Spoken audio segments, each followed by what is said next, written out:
There's a story of a man who too frequently wakes up in the middle of the night and can't go back to sleep. None of us included in that category, I'm sure. The man says that when this happens, he turns and turns over and over in bed till the bed sheets and blankets are wrapped around him in a full body bandage. One night, his wife, tired, tried to get some of the covers back, yanking at them and yelling at her husband to go back to sleep. "I can't," he whispered. "I think it's God bothering me." "Well, God's not bothering me," she said, "so get up and pray, but do it somewhere else." I think I've had that kind of conversation with Pat. I want to encourage you today to as you listen to this sermon and listen more about darkness and light as metaphorically as you can. We wake up metaphorically in the middle of the night, unable to go back to sleep, and we can be in for a real workout. Barbara Brown Taylor, who wrote a wonderful book a couple years ago called Learning to Walk in the Dark, says suddenly waking in the middle of the night can, in the extreme, bring us to a state of panic. The experience can be very frustrating. Our bed is supposed to be a place of rest and peace. Our life is supposed to be a place of rest and peace.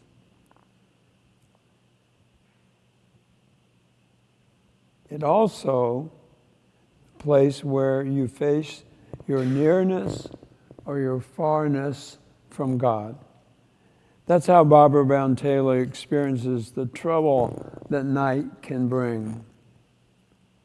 In her book, Learning to Walk in the Dark, she says, whether you are in pain or not, whether you are an anxious person, even I think whether you are a religious person or not,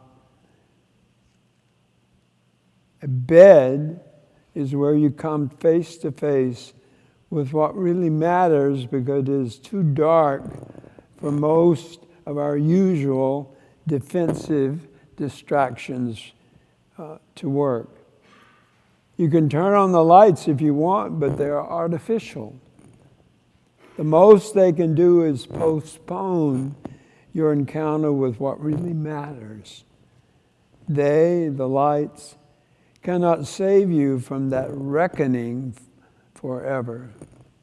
I'm really talking about the dark night of the soul more than I'm talking about waking up and trying to sleep in the middle of the night. So maybe there's the real dark night of the soul moment when God is most desiring of us, wanting us to open ourselves to the transforming power of a loving God, especially loving in the time and place when you are most vulnerable. Wanting you to surrender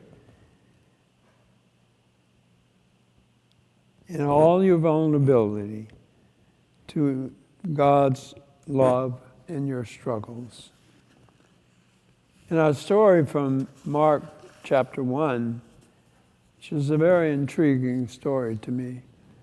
I think the fellow with the unclean spirit gets a bad rap by a lot of interpreters, but we don't find anyone in bed in the middle of the night in this story. No, we find Jesus and the 4 disciples he's called so far in a meeting place on the Sabbath in Capernaum. And there's a man there with an unclean spirit, we read. He's upset. He's going through the dark night of his soul. He's acting out so much that Jesus, according to some texts, shuts him up and gets him out of this man's body, that is, the unclean spirit. Probably wasn't a pretty sight. Could have been more like an exorcism. But maybe it wasn't as dramatic as we make it out to be. In our middle of the night, dark night of the soul, would that Jesus might show up and shut up the panic and anxiety so that we can go back to sleep, or we can go back to being peaceful and contented with our lives. Jesus might do that for us, but more often than not, I think Jesus wants us to do the work of quieting our panic, or is it fair to suggest quieting our unclean spirit? The story says in verses 27 to 28, everyone there was spellbound, buzzing with curiosity. What's going on here? A new teaching that does what it says. That is, Jesus was practicing what he preached. He shuts up defiling demonic spirits and tells them to get lost. News of this traveled fast and soon was all over Galilee. So Jesus was just starting his public ministry. And I imagine this dramatic event was a good marketing tool in some respects. Getting people's attention about the power of Jesus' love and his authority. You know, quite possibly Jesus was seen as the number one sleep specialist. And everyone wants Jesus to shut up their demonic, or we might soften the demonic, troubled, weary souls in the night. I guess in all this, I'm trying to equate darkness with anything that scares us. Barbara Van Taylor helps me say this a little better. And she says, for her, for now it is enough to say that darkness is shorthand for anything that scares me, that I want no part of, either because I'm sure that I do not have the resources to survive it, or because I do not want to find out. And then she says this rather radical thing. If I had my way, I would eliminate everything from chronic back pain to the fear of the devil for my life and the lives of those I love, if I could just find the right night light to leave on. I have night lights in a lot of strategic places in my house. In my own sense of my spirit and my psyche, I have night lights on. And it works. Christian teaching seems to be obsessed with dividing reality and opposing pairs.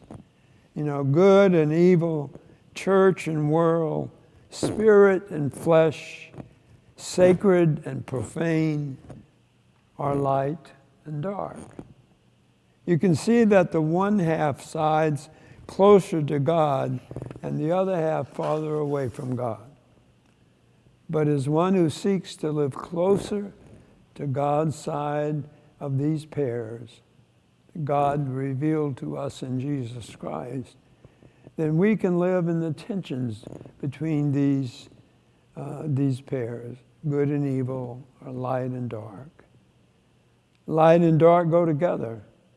Light has no meaning without the dark. So, my friends, as we seek to live into these tensions of our lives, we will find a sense of hope and security as we allow the dark to teach us who God is, really. Who God is for us in the day and in the night. May that be so for you and for me. Amen.